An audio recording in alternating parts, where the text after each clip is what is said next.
안녕하세요. 슬기로운 영어생활입니다. 자, 지난 시간에 저희가 2021년 수능 문제로 본 우리 아이 영어 학습 전략 전달 드리려고 했었는데 화면 연결이나 이런 것들이 매끄럽지 않아서 제대로 다 알려드리지 못한 부분이 있었어요. 그래서 오늘 긴급 라방을 일단 시작을 했고, 만약에 들어오시는 분들 있으시면 질문 주시면 같이 답변 드리고요. 아니면은 제가 준비했었던 내용을 좀 전달을 드리는 부분으로 해보도록 할게요. 자, 2021년 수능 문제 이렇게 들어갔는데, 이 영상을 지금 보시는 분들이 아마 유초등 혹은 중등까지 부모님이다 라고 한다면 2021년 지금 2020년이잖아요. 보통 이제 수능을 말할 때는 입학하는 연도를 가지고 연결을 하기 때문에 2021년 수능 문제 이렇게 들어가는 거고요. 제가 뭐 쪽집게로 이렇게 다음 내년에 나올 걸 연결해서 찍어드리는 수업은 아닙니다. 자, 우리가 일단 보려고 하는 건 세 가지예요. 첫 번째는 현재 어떤 문제가 나올지, 어떤 문제가 나오고 있는지 문제 유형하고 경향을 좀 분석을 해드리고, 그리고 두 번째 중요 문제 풀이를 좀 해드릴 거예요. 그리고 이것들을 가지고 우리 아이 영어 학습 전략에 관련된 이야기를 해드릴 건데요.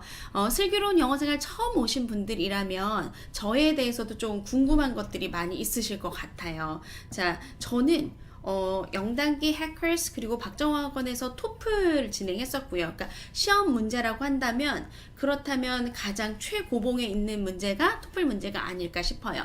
그리고 이 토플 문제를 가르쳤던 선생님이 학부모가 되면서 우리 아이 영어를 어떻게 하면 좀 로스 없이 잘 가르쳐 나갈 수 있을 것인가 라는 것들을 생각하면서 이제 유초등 그리고 중등 친구들까지도 제가 같이 가르치고 있는데요. 위쪽에서 내려다 본, 그래서 성인들 혹은 고등학교, 중고등학습자를 일단 먼저 본 사람이, 그리고 이제 우리 앞으로 자라나가는 아이들을 기르는 엄마들에게 어떤 도움을 줄 수 있을까라는 부분을 제가 이제 알려드릴 거예요. 자, 그러면 문제 유형 분석부터 한번 들어가 보도록 할게요.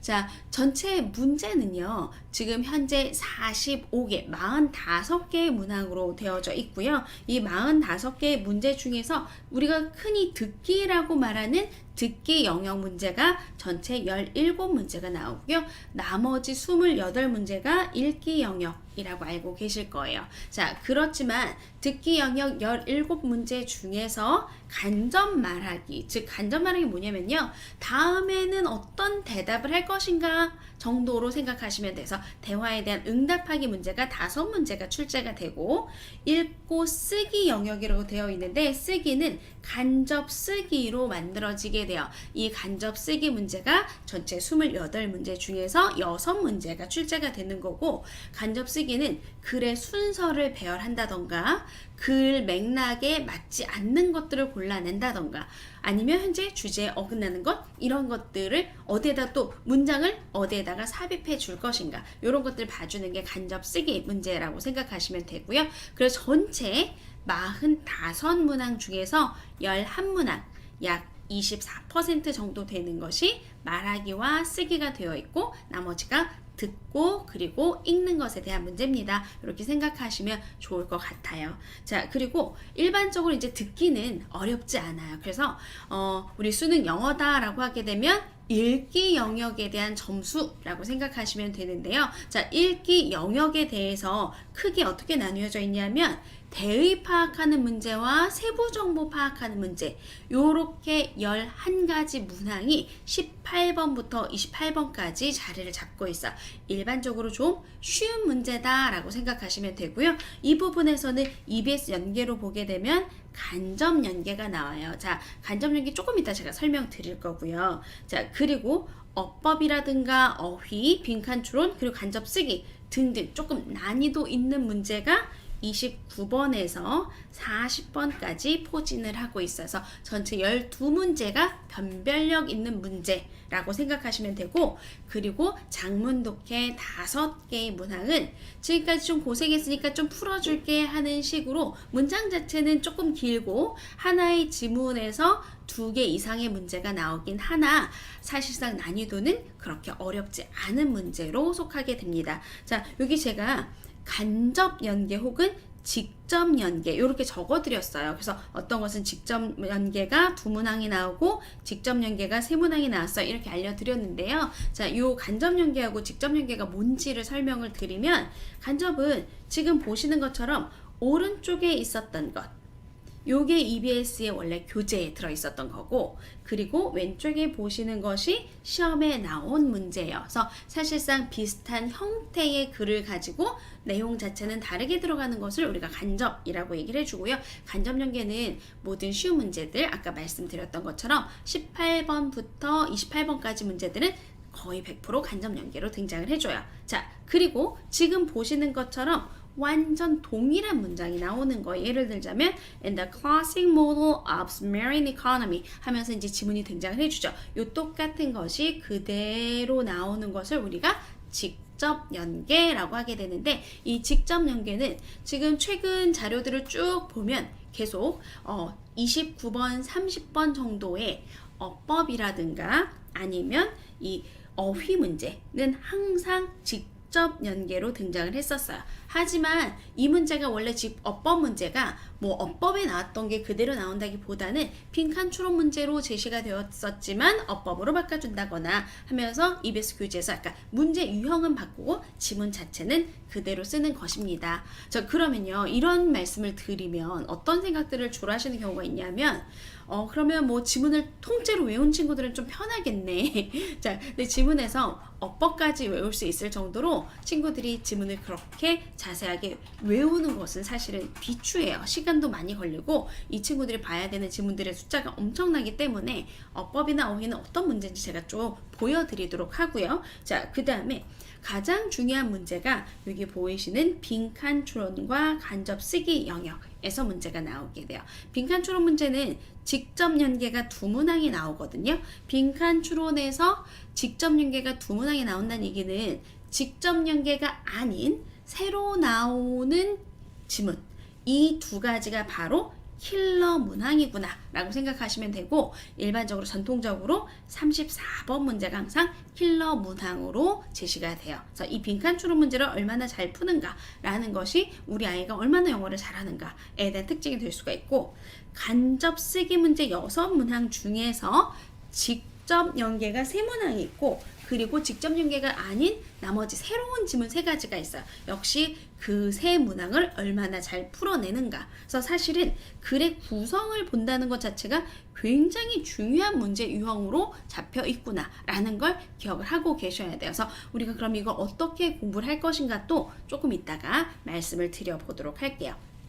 자, 이제 문제 풀이로 좀 들어가서 가장 어려웠던 문제 어떻게 풀어주는지, 그리고 우리가 중앙영어에서 굉장히 중요하다고 하는 문법은 어느 정도까지 들어가야 하는지, 이런 것들을 같이 봐보도록 하겠습니다. 자, 요게 올해 34번 문항이에요.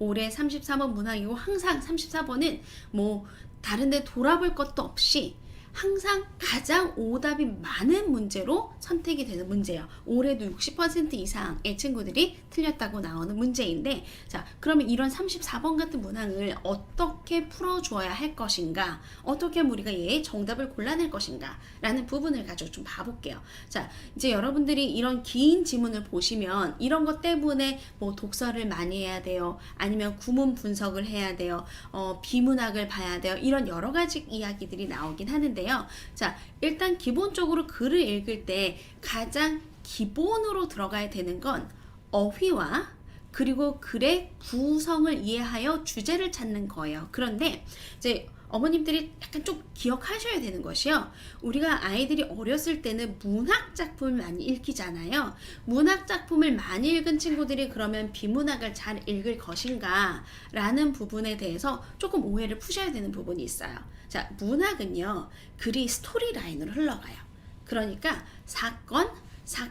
사건들이 기승전결 구조를 가지고 들어가죠. 그래서 중간에 혹시 모르는 어휘가 있다고 할지라도 이 지금 일어나고 있는 특정 이벤트만 정확하게 파악을 해내면 아이들이 글을 쓱 읽고 넘어갈 수 있다는 얘기예요.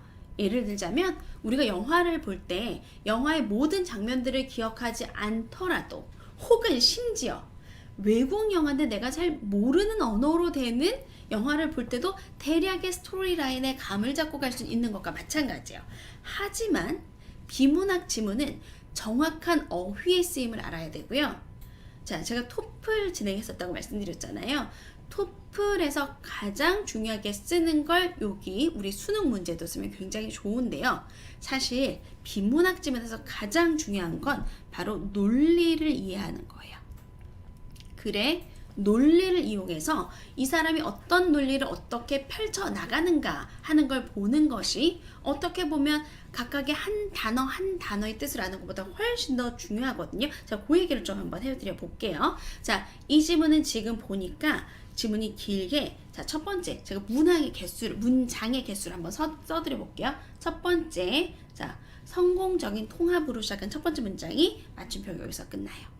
자, 그 다음에 when의 조건절이 들어가고, 자, 두 번째 문장이 쭉 시작을 했는데 이 두 번째 문장이 어디까지 나오냐면 integrated 까지, 여기까지가 두 번째 문장이에요. 굉장히 길죠. 그래서 석줄, 넉줄 이렇게 구성되면서 지문 자체가 사실상 길이감이 꽤 있구나 라는 거 기억하셔야 돼요. 자, 그리고 세 번째 few people로 시작하는 문장이 쭉 들어가서 20문장이 나오고, 자, 그리고 다섯 번째 문장, 네 번째 문장, 자, 이렇게 해서 네 번째 문장이 personal computers 하면서 또 다른 예시 문장이 등장을 해줘요.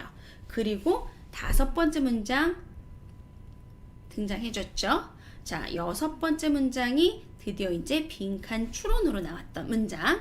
그리고 일곱 번째 문장은 없었네요. 제가 7개로 셌었는데, 자, 어쨌거나 이렇게 한번 가보도록 합시다. 그러면 이렇게 긴 문장, 긴 호흡의 문장을 어떻게 하면 잘 추려서 짧게 읽을 것인가, 그것에 따라서 이 아이가 얼마나 지문을 정확하게 분석해 낼 수 있는지, 그리고 어떤 것을 우리가 강화를 시켜줘야 되는지 라는 것들이 잡히게 될 거예요. 자, 그러면요, 이 비문학은 제가 아까 논리가 중요하다고 했는데 비문학 문장의 구조를 좀 알려드릴게요.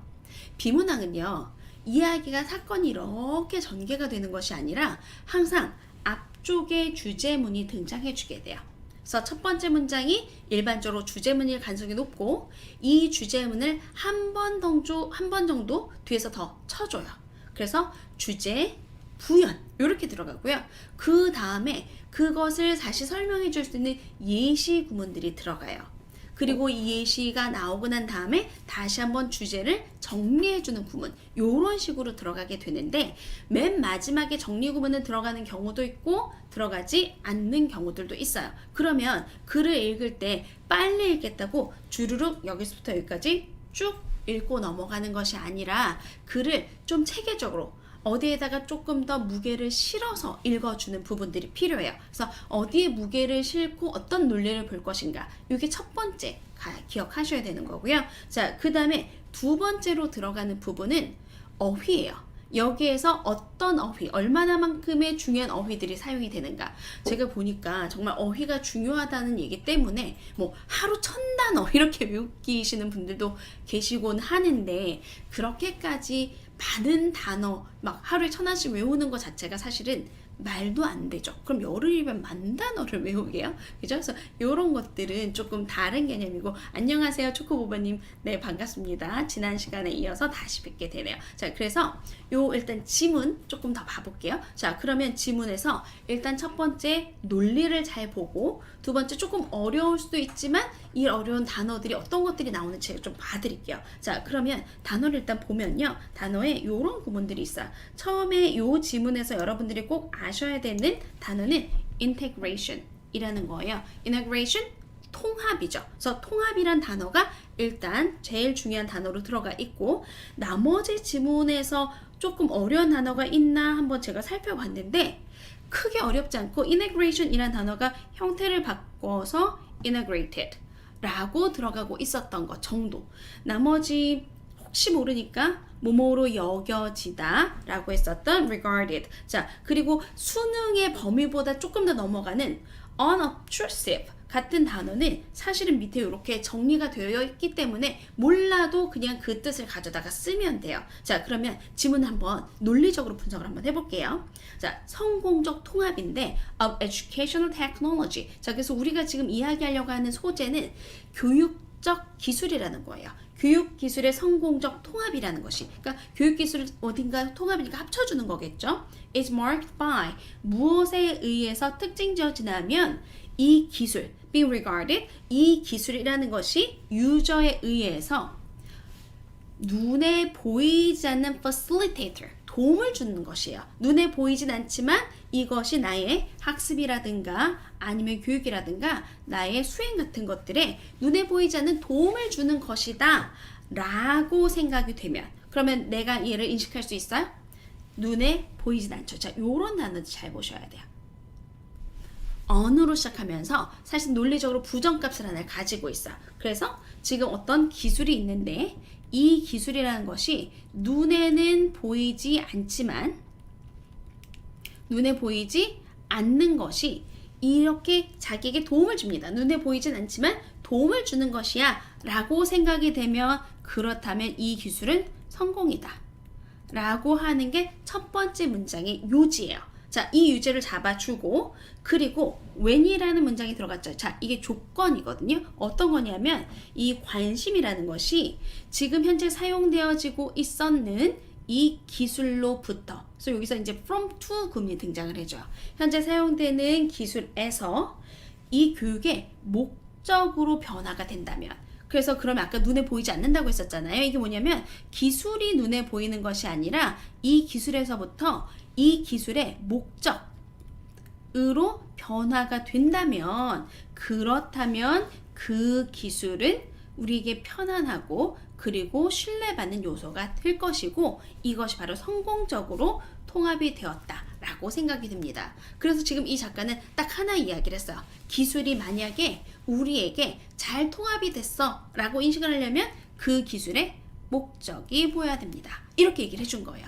자, 그리고 난 다음부터는 구문은 조금 어려울 수 있어요. 왜냐하면 view로 시작하기 때문에. 자, 한국어하고 영어의 가장 큰 차이점 중에 하나가, 한국어는 동사에만 부정어를 쓰는데 영어는 주어에 부정을 쓰거든요. 그래서 이렇게 주어에 부정이 등장하는 경우에는 사실 동사에다가 부정을 주어서 생각을 해줘야 돼서, 뭐 몇몇 안 된 사람들 이렇게 하시는 분들도 있지만 볼펜의 사용에다가 두 번 생각을 한 사람은 거의 없다. 이런 식으로 동사에다 가져가는 게 좋아요. 그런데 지금 갑자기 볼포인트 펜이라는 하나의 예시가 나오죠. 이렇게 예시가 나오면 주제가 바뀌는 것이 아니라 주제를 다시 한번 설명해 주려고 하는 거예요. 그래서 여기 주제 설명이네 라고 해서 이 문장을 쭉 지우세요. 그리고 personal computers 이렇게 나왔죠. 이것도 PC라고 하는 어떤 교육을 위한 기술의 한 가지잖아요. 이것도 역시 새로운 문장이지만 이 문장 자체가 예시로 들어가고 있기 때문에 쭉 읽어보고 이건 예시구나. 그래서 지문의 구조를 좀 알면 그러면 훨씬 더 해석하기도 편하고 논리값을 찾기가 편하다는 얘기예요. 자, 그래서 이 두 개 문장이 사라져요. 그러면 어떤 식으로 이거 볼 수 있냐면 이런 식으로 볼 수가 있어요. 그래서 주제 두 가지 찾아놓고, 그리고 이제 빈칸추론 문제예요. 새롭고 이제 막 올라오고 있는 이 기술이라는 것이 두 가지를 다 줘요. 뭐 fascination, 그죠? 매력을 주기도 하고, 그리고 frustration, 절망감 혹은 화남 이런 것들이어서 이 사용자에게 즐거움을 주기도 하고 매력을 주기도 하고, 그리고 그것을 잘 사용하지 못하기 때문에 일어나는 절망감 같은 것들도 줄 수가 있겠죠. 자, 그래서 이제 여기에서는 어떤 게 나왔냐면 새로운 게 등장한 거예요. 우리가 이미 사용하고 있는 것이 아니라 새로운 게 등장을 해 주었어요. 그리고 나서 여기에서 이제 조건 구문이 하나가 등장을 해줘요. as long as. 자, as long as는 논리값의 조건이 나왔기 때문에 이 안에 들어갈 걸 누굴 보고 결정을 해줘야 되냐면요, 뒤쪽에 나오는 then 이하에 나오는 결과값을 가지고 우리가 생각을 해봐야 돼요. 그러면 현재 우리가 보고 있었던 건 뭐냐면 기술의 성공적 통합이라는 것은 눈에 띄지 말아야 되고, 이 기술 자체가 아니라 교육적 목적이 중요하다, 이런 얘기를 하고 있었잖아요. 그러면 뒤쪽으로 한번 가볼게요. 1. ought not to conclude. 자, 여기에서 요게 발표죠. 요렇게 결론 내릴 수 없다. 뭐라고 결론 내릴 수가 없냐면 이 기술이라는 것이 성공적으로 통합됐다라고 결론 내릴 수 없다. 그러면 성공적으로 통합되지 않은 것이니까 이 조건은 어떻게 들어가야 되겠어요? 그죠? 기술에 집중을 하고 교육적 목적 자체는 생각을 하지 않는다면, 앞에 있었던 조건을 완전히 뒤집어 놓게 되면 이런 부정적인 결론값이 나오겠죠. 그래서 이 조건에서 이 조건을 잘 가지고 어떤 조건 하에서 통합이 되지 않느냐. 통합이 되지 않는 건 교육적 목적 대신이 목적이 아니라 기술 자체에만 관심을 가지면 문제가 될 수 있어. 이렇게 들어가는 거예요. 자, 그래서 이걸 가지고 문제를 딱 풀어내주면 문제에 대한 정답을 찾아낼 수가 있는데, 자, 지금 제가 너무 선생처럼 막 설명드렸죠. 학생도 아닌데. 자, 강남쌤이 수업의 일부를 좀 보여드리려고 제가 이렇게 진행을 좀 해봤고요. 그래서 이런 논리관계를 가지고 봐주는 게 사실 굉장히 중요하다. 그러니까 아이들에게 그냥 책을 무조건 읽으라고 할 것이 아니라, 엄마들이 이제 보신다고 한다면 아이들에게 논리성을 길러주는 것 자체, 그리고 요약할 수 있는 것을 가르쳐 주는 것들. 그래서 이제 보통 보면 학원에서 문제집 같은 걸 많이 내줘요. 그러면 문제를 막 그냥 아이들이 정답을 이렇게 탁탁 풀어가지고 오거든요. 그러면 이제 집에서 엄마는 얘가 숙제를 했구나 이렇게 보시는 경우들이 굉장히 많이 있는데, 제가 지금 이렇게 막 요약을 해드린 이유가 뭐냐면, 사실은요 지문 자체를 정확하게 읽고 논리성을 찾는 게 중요하지, 여기에서 문제를 하나를 맞고 두 개를 맞고 뭐 하나를 틀리고 이게 중요하지 않아요. 그래서 아이들 숙제 체크하실 때 항상 신경 쓰셔야 되는 게, 이 친구가 숙제를 할 때 지문의 요약을 하면서 읽는가, 이 친구가 얘가 좋다는 얘기인지 나쁘다는 얘기인지, 이 사람이 뭐 이것을 반대한다고 하는 건지 아니면 지지한다고 하는 것인지, 이런 대략의 관계를 파악을 하는지를 좀 확인을 해 주시는 것이 그냥 정답만 체크했어 라고 하는 것보다 훨씬 더 중요하다는 말씀을 드리려고 지금 이 문제를 풀어 드리는 거예요. 자, 이해 가셨죠? 그래서 사실은 논리성이라는 게 굉장히 중요하다라는 거 기억하시고요. 자, 이제 어법 문제예요. 제가 되게 한국의 그 중등교육의 목적이 무엇일까라는 부분을 굉장히 고민을 많이 했었어요. 왜냐면 중학교 때 이제 어법을 굉장히 많이 들여다보면서 필요 이상으로 어법에만 집중하시는 경우들이 많이 있거든요. 자, 어법이 중등에서 굉장히 중요하긴 하지만, 우리가 어법을 하는 이유는 지문의 해석을 정확하게 하기 위해서 어법을 하는 거고요. 중학교 때 제가 이제 나중에 다시 한번 설명드리겠지만, 중학교 문장, 중학교 때가 정말 중요해요. 우리 중학교 때 정말 중요할 때 그때 무엇을 해야 될 것인가를 보시면, 중학교 때 학교에서 시험은 이렇게 문법적인 구문으로 이렇게 나눠서 볼 거예요. 하지만 지금 한번 봐볼게요. 자, 1번 문제 associated. 얘는요, 분사가 제시된 거예요. 자, 그 다음에 두 번째 who devised it. 이 구문에서는 이 관계절의 목적어로 들어갔던 it이 제대로 들어갔는가. 자, 그 다음에 세 번째 deeply. 자, 여기 부사, 형용사와 부사를 구분할 수 있는가. 그 다음에 4번 does가 들어갔던 건 마치 앞에 exist가 있어서 동사가 나온 것처럼 보이잖아요. 하지만 사실상 요 안쪽에서 대절이 하나가 들어가고 있었고, knowing이라는 동명사를 주어로 잡았을 때 동사를 어떻게 잡을 것인가. 그리고 마지막으로 관계대명사, 의문사, 항상 문제로 나오는 거예요. 그래서 이 어법의 가장 큰 목적은 뭐냐면요, 하나의 정확한 문장을 제대로 읽어낼 수 있겠는가. 즉, 이 문장이 동사가 빠졌거나 아니면 뭔가가 추가되어 있는 비문이 아닌지를 확인하려고 하는 거기 때문에 관계절 문제가 굉장히 많이 등장을 해줘요. 그리고 하나가 범위가 있는 게 아니라, 지금 제가 말씀드렸던 것처럼 여기는 분사가 나왔구나, 여기는 지금 이 관계절에 있었던 목적어 잡아주라고 하는 게 나왔구나, 이런 식으로 문장을 딱 보자마자 이 문제 유형이 무엇인지를 찾을 수 있을 만큼 정확하게 이 문법의 개념을 알고 있어야 돼요. 그래서 어떤 식으로 이 문법이 만들어지는지 개념을 가지고 지문 안에서 찾아낼 수 있는 것, 요 정도를 물어보는 게 사실상 29번 단 하나 나오는 어법 문제 특징이고요. 자, 제가 굉장히 중요하게 생각하는 문제는 바로 이 사실상 38번, 39번에서 제시가 되고 있었던 문장 삽입 문제예요. 자, 문장 삽입 문제는요, 토플에도 항상 한 문제가 제시가 돼요.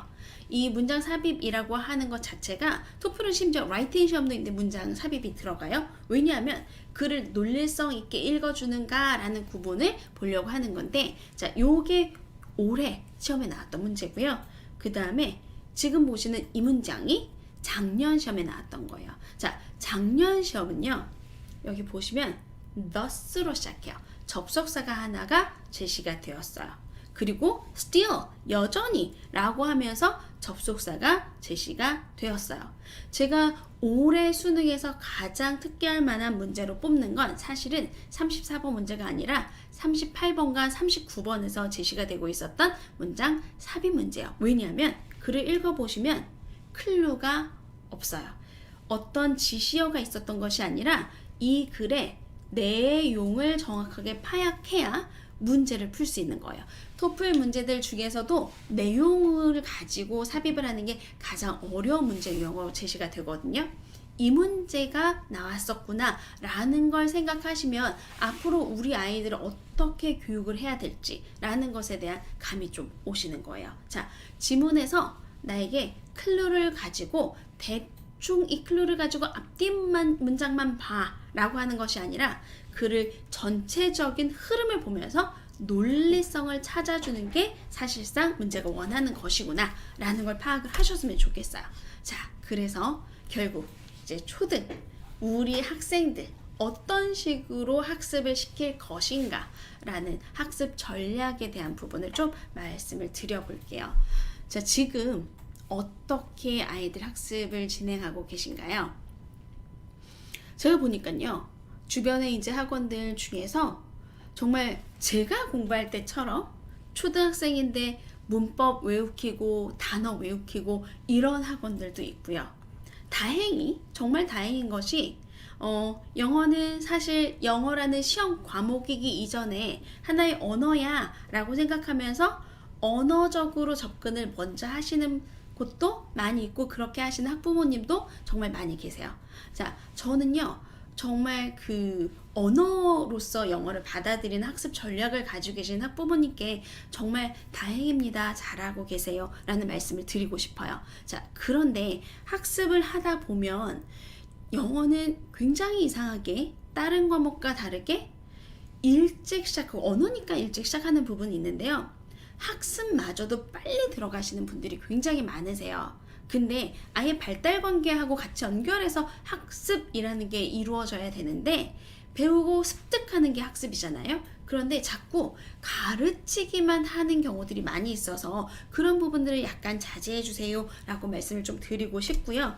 자, 우리 이제 그 학생 평가를 보면 우리가 어느 부분을 평가를 하는 걸 보면 어떻게 학습을 해 나가야 되겠구나 라는 것이 보이잖아요. 그래서 학생 평가를 좀 같이 한번 봐보도록 할게요. 자, 이건 초등인데요. 초등학교 학생들은 쉽고 짧은 것들, 일상생활 속에서 친숙한 주제, 이런 것들이 가장 기본적인 특징으로 들어가요. 그래서 초등은 나에 대해서 얘기할 수 있고 내 주변에 대해서 이야기할 수 있고 문장이 길지 않아도 되고 그냥 짧지만 사실 내가 영어라는 새로운 한 가지 언어가 있어 정도 알고 있으면 되는 게 초등.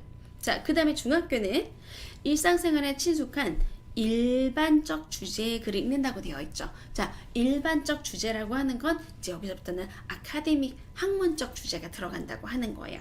자, 그리고 고등으로 넘어가면요, 이제 친숙한 이런 게 빠지면서 일반적 주제에 관한 글이 나오게 되죠. 자, 요렇게 일반적 주제에 대한 글이 나오면서 사실은 고등학교 들어가면서 굉장히 많이 어려워져요. 자, 수학도 그렇고요, 영어도 그렇고요, 국어도 그렇고요. 고등이 가는 순간, 고등이잖아요. 갑자기 레벨이 확 뛰어요.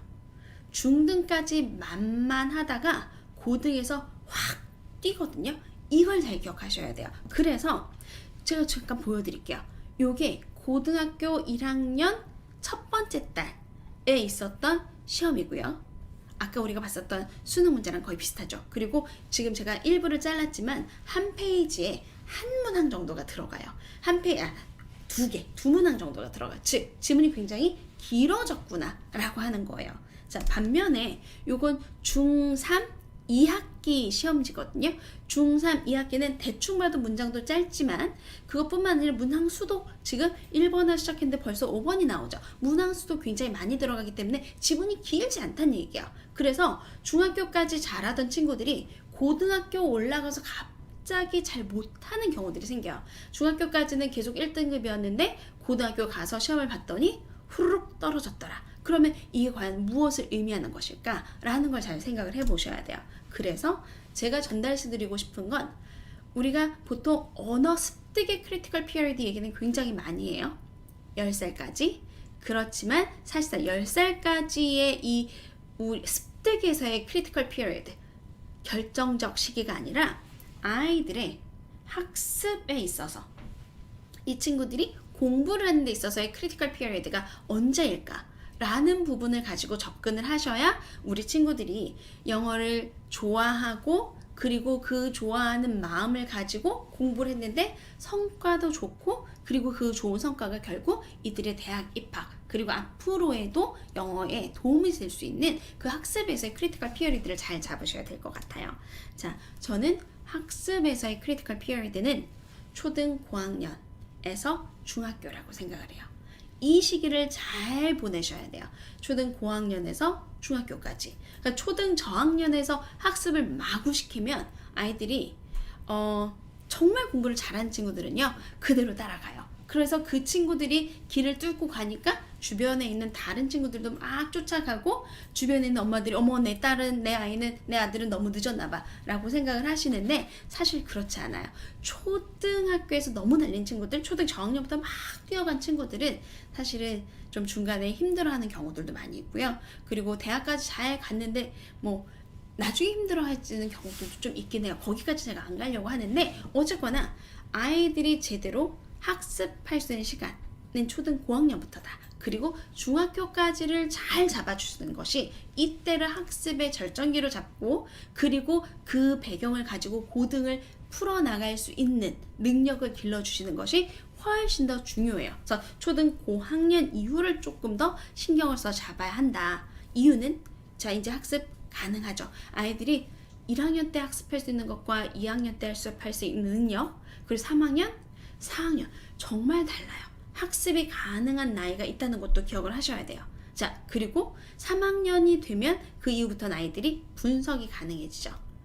또한 자신이 마음 먹기에 따라서 이제는 이제 자아가 완성이 되잖아요. 그래서 내가 마음을 먹고 하는 것과 나에게 학습에 대한 내적 동기가 없는 건 굉장히 다르거든요. 그래서 자신이 마음 먹기에 따라서 성적이 또 크게 도약할 수 있는 시기가 초등 고학년부터 중학교까지예요. 특히 이제 중학교 때 아이들이 이제 우리가 보통 사춘기를 겪는다고 하잖아요. 이 사춘기를 정말 잘 겪은 친구들은 자기 인생에 대해서 잘 생각해보고 그리고 정말 도약할 수 있는 한 시기가 되는데 이때 엄마와 좋은 관계가 이미 만들어져 있던 친구들은 도약을 더 잘 할 수가 있어요. 그래서 이런 것들에 대한 특성들을 좀 생각을 해보셔야 되고요.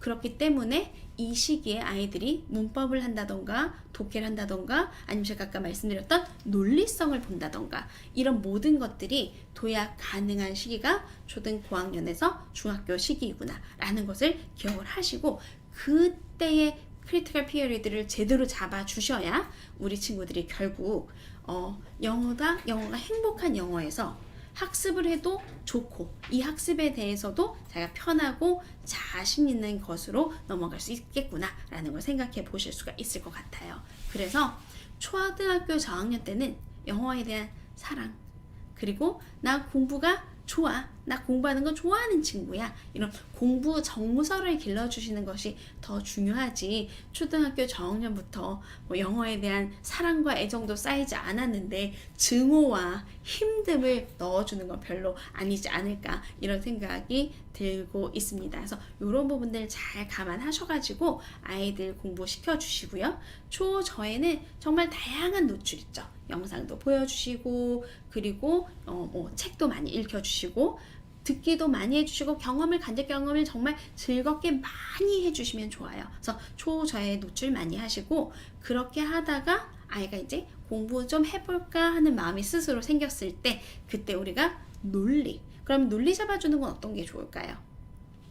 논리 잡아주는 건 짧은 지문들도 가능해요. 초저에는요, 좀 글밥이 많고, 그리고 잘 읽어 나갈 수 있는 스토리북들이 굉장히 좋고요. 뭐 여기서 말하는 스토리는 스토리가 있는 책이니까 챕터북은 아닌가요가 아니고요. 챕터북 넣어주셔도 괜찮아요. 다만 아이의 관심과 관련해서 아이가 좋아하는 것들을 계속 길러주시는 게 초저에서 좋다고 한다면, 이제 초등 고학년 넘어가면 뉴스도 같이 보여주시고요. 짧은 글들을 분석하는 것도 좋거든요. 그래서 뉴스도 같이 보여주시고, 그리고 뭐 요즘 이제 뭐 퀴즈 뉴스 굉장히 좋은 것들 많이 있잖아요. 그래서 그런 뉴스도 같이 보여주시고, 그리고 책들, 좀 학습서라고 우리가 보여지는 그런 학습서들 같이 보여주는 것도 좋아요. 그래서 고학년이 되는 친구들은 좀 다양하게 분석도 해보고, 그리고 이렇게 분석을 한다는 것을 한다고 해서 아이들이 책을 안 읽는 건 아니에요. 그들이 좋아했었던 책들은 그대로 뭐 일주일에 한 권 정도, 조금 많으면 아이들이 볼 수 있는 만큼 좀 읽혀주시는 가운데, 학습의 시기는, 학습으로 들어갔을 때는 이제 분석, 그리고 논리관계, 이런 것들 같이 보시면서 아이들이 제대로 학습해서 결국 중학교 때 고등학교 정도까지의 영역을 잡아 놓아야, 그러면 그 친구들이 고등학교 때 정말 편하게 다른 과목에 조금 더 신경 쓰면서 영어 공부할 수 있겠습니다 라는 생각하시면 될 것 같아요.